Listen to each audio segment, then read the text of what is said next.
Kad smo bili mali, voleli smo slatkiše i nismo se svađali oko čokolada. Voleli smo sve ljude i nismo se delili. Voleli smo da živimo i znali smo da živimo. Želeli smo mnogo, a sigurno smo dobili najlepše uspomene. Ovo je minut za vreme Kad sam bio mali i još sasvim mladan. Kad smo bili Kad smo bili mali, voleli smo da gledamo njegove emisije. Nismo baš sve njegove fore razumeli, ali da smo voleli smo ga. Sve je počelo na Radio Beogradu, njegovom čuvenom emisijom Tup Tup, emisijom koja se emitovala preko 20 godina na radiju. Emisijom koja je sigurno imala najbolju najavu svih vremena. Svake nedelje od 12 do 2 specijalni deluks program tačno u podne. Tup Tup. Jedva čekam da nedelja dođe. Uvek nedeljom, nikad subotom. Uvek nedeljom, nikad subotom. Doduše, pre emisije Tup Tup on je vodio i jednu emisiju po kojoj je i dobio ime. Milovan Ilić Minimax. Jedan od najboljih satiričara i najboljih aforističara, možda čak i najbolji kog je ova zemlja i ona tamo zemlja ikada imala. Ono što je on nekad govorio, ono što je on nekad pisao, kao da je imalo neko proročko dejstvo. Mi smo mala i siromašna zemlja. Nama su i kraljevi na privremenom radu u inostranstvu. Ovoliki neuspesi, pa to još nikome nije uspelo. Narod je dostojno oplakao svog vođu. Suzavac je ispunio očekivanja. Srbi žele da žive u jednoj državi. U Švedskoj, recimo. Možda bi neki prodali zemlju, ali ko će ovo da kupi? Ne daj se, generacijo, besplatno.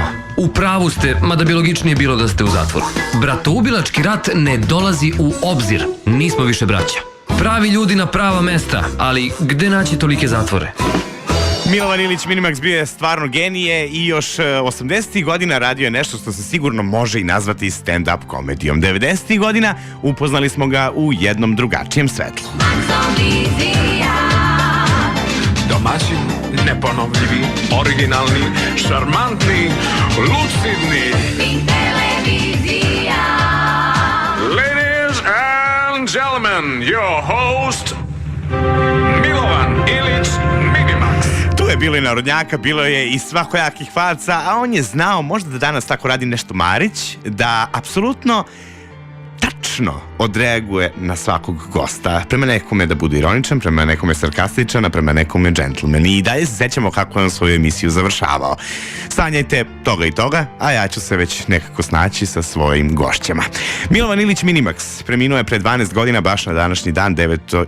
februara, u Padovi dok je bio na lečenju. Nažalost, mnogi ljudi kojima je napravio karijeru danas ga se ne sećaju, ali neki mladi ljudi, čak i moji drugari, sigurno neće zaboraviti koliko je on zapravo ulepšavao neke tužne godine i neka srećna detinjstva.